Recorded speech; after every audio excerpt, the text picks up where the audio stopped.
Assalamualaikum warahmatullahi wabarakatuh. Yang kami hormati Ibu Dr. Sri Mulyati, Magister Pendidikan, dosen pengampu mata kuliah belajar dan pembelajaran. Pada kesempatan pagi hari ini, kelompok kami ingin mempresentasikan hasil diskusi yang berjudul menganalisis teori-teori belajar menurut pandangan humanisme dan landasan filosofisnya.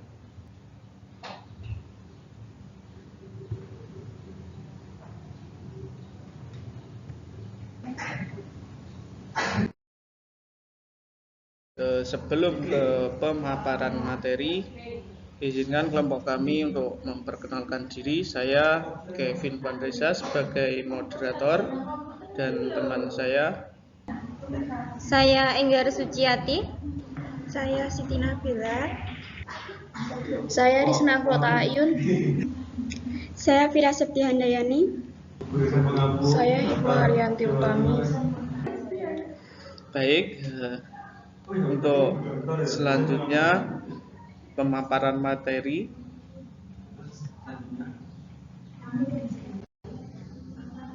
Yaitu terdiri bab 1 pendahuluan, terdapat 3A latar belakang, B rumusan masalah, dan C tujuan.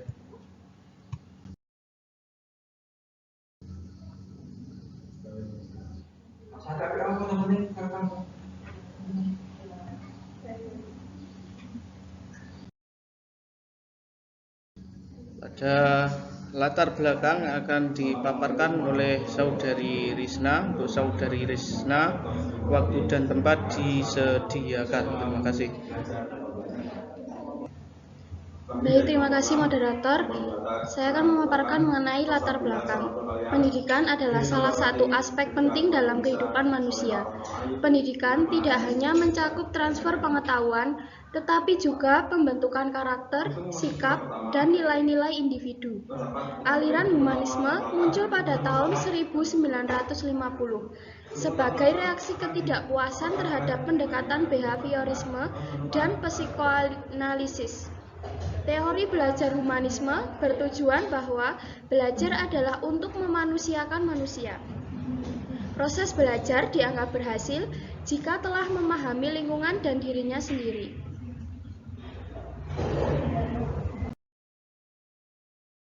Kelompok kami memiliki 6 rumusan masalah. Yang pertama, apa pengertian teori belajar menurut pandangan humanisme? Kedua, bagaimana teori humanisme menurut para ahli? Ketiga, apa saja prinsip-prinsip teori belajar humanisme? Keempat, apa kelebihan dan kekurangan teori humanisme? Kelima, bagaimana aplikasi teori humanisme dalam pembelajaran? Keenam, bagaimana implikasi teori humanisme dalam pembelajaran? Dalam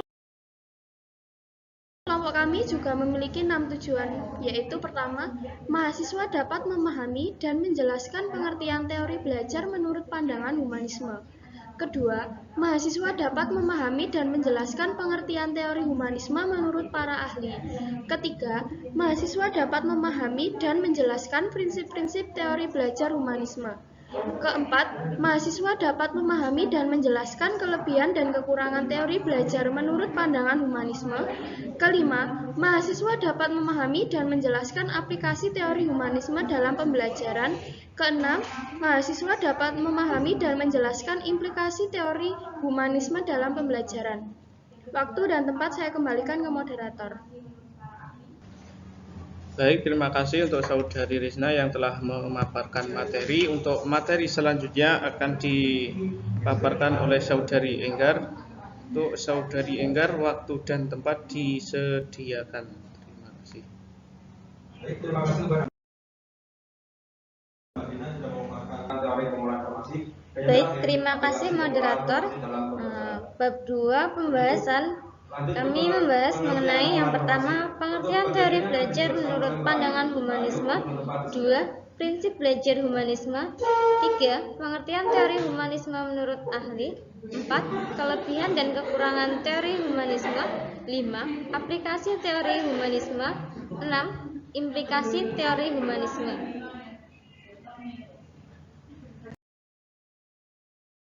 Untuk pembahasan yang pertama, pengertian teori belajar menurut pandangan humanisme. Humanisme adalah aliran dalam psikologi yang muncul tahun 1950-an sebagai reaksi terhadap behaviorisme dan psikoanalisis. Teori humanisme menyatakan bahwa bagian terpenting dalam proses pembelajaran adalah unsur manusianya, yaitu mencapai aktualisasi diri, pemahaman diri, serta realisasi diri orang yang belajar secara optimal. Teori belajar humanistik menganggap bahwa keberhasilan belajar terjadi jika peserta didik memahami lingkungan dan dirinya sendiri.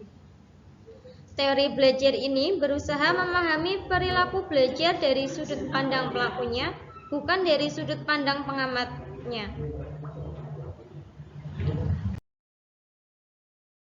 Yang kedua, prinsip-prinsip teori belajar humanisme. Prinsip-prinsip teori belajar humanisme antara lain: 1. Manusia mempunyai cara belajar alami. 2. Belajar terjadi secara signifikan jika materi pelajaran dirasakan mempunyai relevansi dengan maksud tertentu. 3. Belajar menyangkut perubahan dalam persepsi mengenai diri peserta didik. 4. Belajar yang bermakna diperoleh jika peserta didik melakukannya.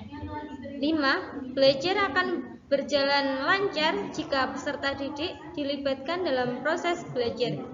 Belajar yang melibatkan peserta didik dapat memberi hasil yang mendalam. 6. Kepercayaan pada diri peserta didik ditumbuhkan dengan membiasakan untuk mawas diri. 7. Belajar sosial adalah belajar mengenai proses belajar. Menurut Carlson Rogers, yang terpenting dalam proses pembelajaran adalah pentingnya guru memperhatikan prinsip pendidikan dan pembelajaran. Baik, waktu dan tempat saya kembalikan ke moderator.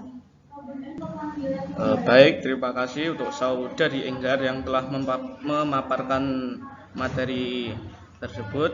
Untuk pemaparan selanjutnya akan dipaparkan oleh Saudari Bella. Untuk Saudari Bella, waktu dan tempat disediakan. Terima kasih. Baik, terima kasih kepada moderator. Saya lanjutkan tokoh-tokoh humanisme. Yang pertama ada teori Abraham Maslow, yang kedua teori Carl Rogers, yang ketiga ada teori Arthur Combs.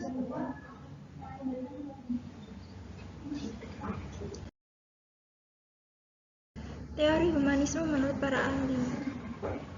Tokoh penting dalam teori belajar humanisme secara teorik antara lain: yang pertama, teori Abraham Maslow. Menurut Abraham Maslow, individu berperilaku dalam upaya untuk memenuhi kebutuhan yang bersifat hierarki.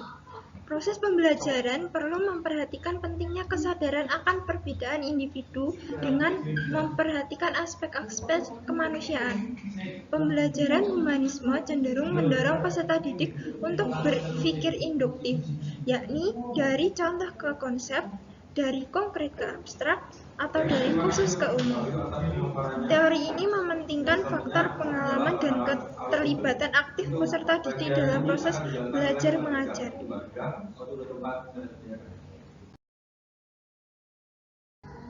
Teori Maslow menjelaskan bahwa ada 5 macam kebutuhan manusia yang berjenjang ke atas. Kebutuhan yang lebih tinggi akan terpenuhi jika kebutuhan yang lebih rendah terpenuhi. Sandrock 2008. Gambar di bawah ini menunjukkan hierarki kebutuhan menurut Maslow. Ada kebutuhan fisik, keamanan, pengakuan harga diri, dan aktualisasi diri.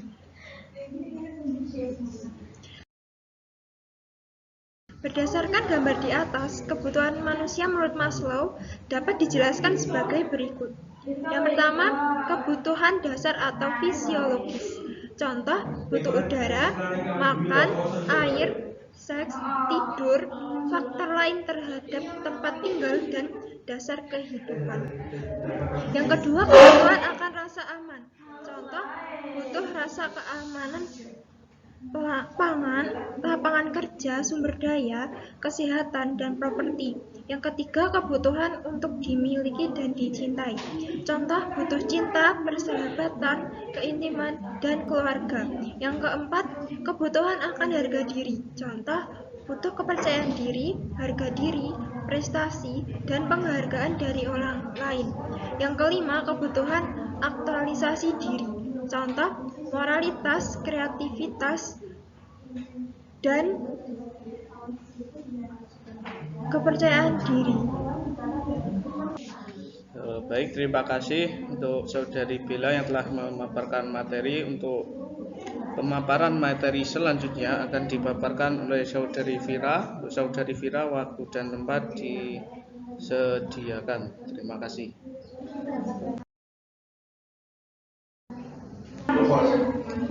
Baiklah, terima kasih kepada moderator yang telah menyediakan waktu dan tempatnya. Kemudian saya akan melanjutkan. Yang kedua ada Charles Roger. Roger mengembangkan teori dengan konsep terapi yang berpusat pada client-centered therapy atau Frisch dan Frisch tanggal tahun 2006. Roger lebih suka menggunakan nama klien daripada pasien terhadap orang yang berkonsultasi, karena klien merupakan tokoh utama sehingga klien dapat lebih menjadi menerima dirinya sendiri. Jika dikaitkan dengan belajar, Roger menerapkan pembelajaran berpusat pada peserta didik atau learning center approach. Dalam hal ini, berarti guru harus tulus membantu peserta didik yang mengkonsultasikan, percaya dan menghargai pendapat peserta didik. Dan 4. Mampu merasakan keluhan peserta didik sehingga siap membantu dengan tulus. Berkaitan dengan teori ini, berarti dalam belajar peserta didik diberikan kebebasan untuk memilih sendiri cara belajarnya, bukan dipaksakan sesuai dengan cara belajar orang lain yang tidak sesuai dengan karakteristiknya. Kemudian ada dinamika kepribadian. Roger mengenalkan 3 istilah dalam dinamika kepribadian yang dapat dikaitkan dengan pembelajaran, yaitu 1. Anggapan positif tanpa syarat atau uncharged positive rigor. Kedua, kesesuaian diri, self-condition and constraint. Dan ketiga ada aktualisasi diri, self-actualization.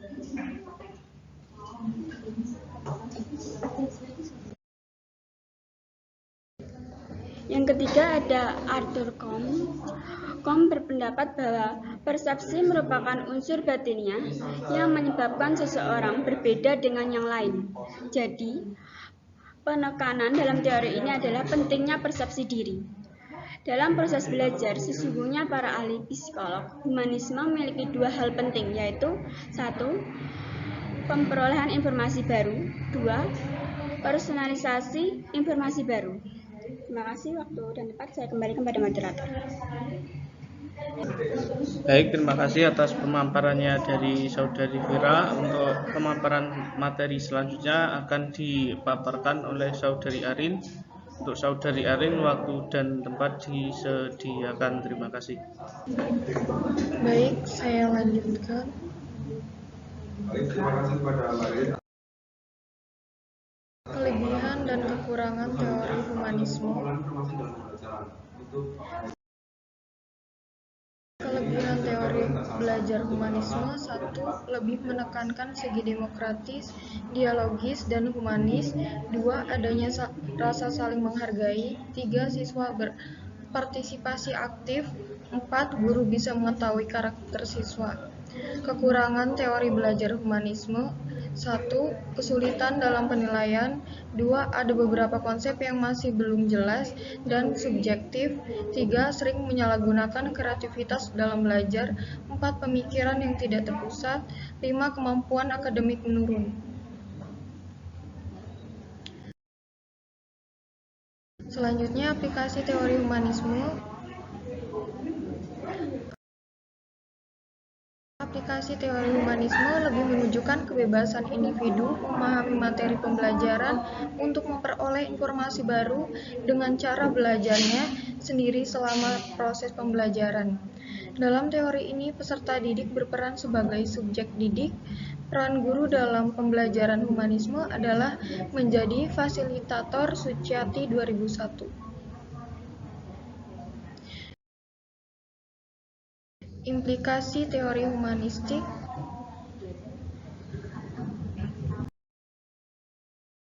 Teori humanistik, guru sebagai fasilitator, berbagai cara untuk memberi kemudahan belajar, dan berbagai kualitas fasilitator, yaitu fasilitator sebaiknya memberi perhatian kepada penciptaan suasana awal, situasi kelompok atau pengalaman kelas. Fasilitator membantu untuk memperoleh dan memperjelas tujuan-tujuan perorangan di dalam kelas dan juga tujuan-tujuan kelompok yang bersifat umum. Baik, terima kasih untuk Saudari Arin yang sudah memaparkan materi. Untuk materi selanjutnya yaitu bab 3 atau penutup, terdiri dari kesimpulan, saran, dan daftar pustaka.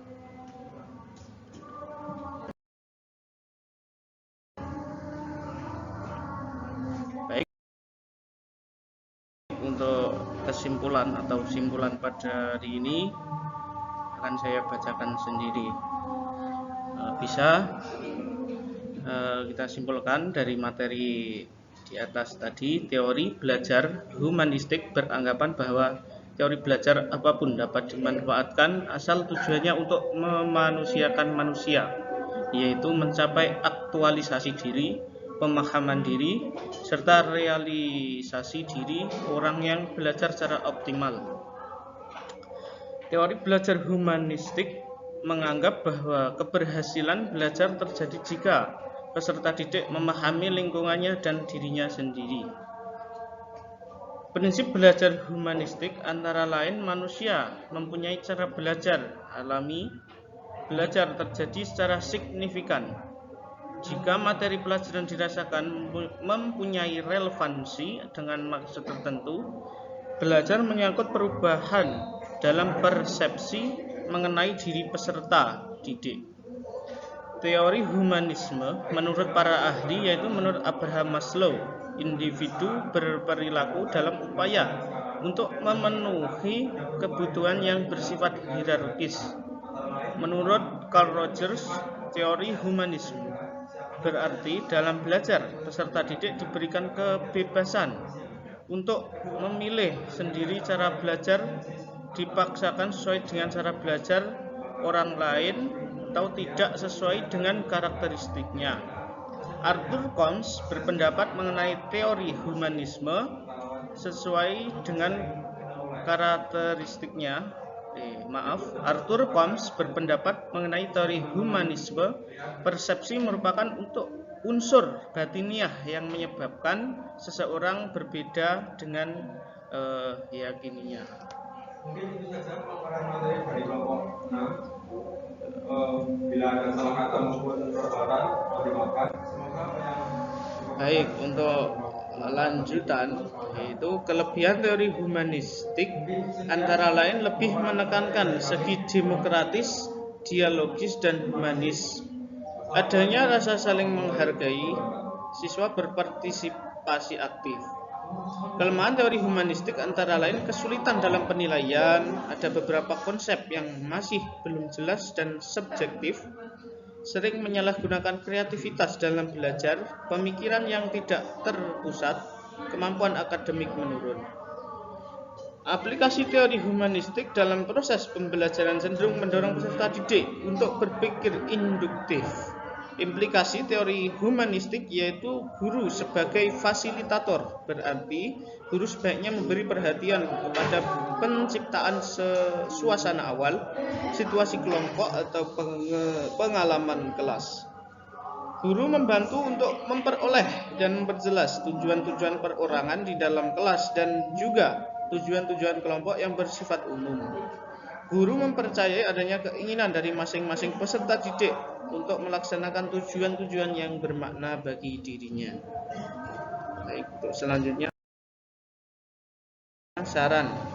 Untuk saran akan dipaparkan oleh Saudari Enggar. Saudari Enggar, waktu dan tempat disediakan.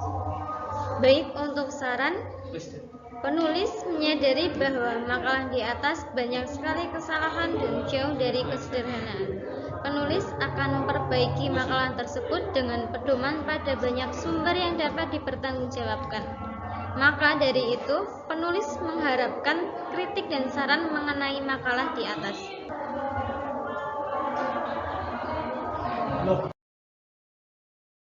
Berikut referensi materi dari kelompok kami. Baik, waktu dan tempat saya kembalikan ke moderator. Baik, terima kasih untuk Saudari Enggar yang telah memaparkan materi tersebut. Demikian, terima kasih atas perhatiannya presentasi dari kami. Semoga bisa berguna dan bermanfaat bagi kita semua. Akhir kata, wassalamualaikum warahmatullahi wabarakatuh.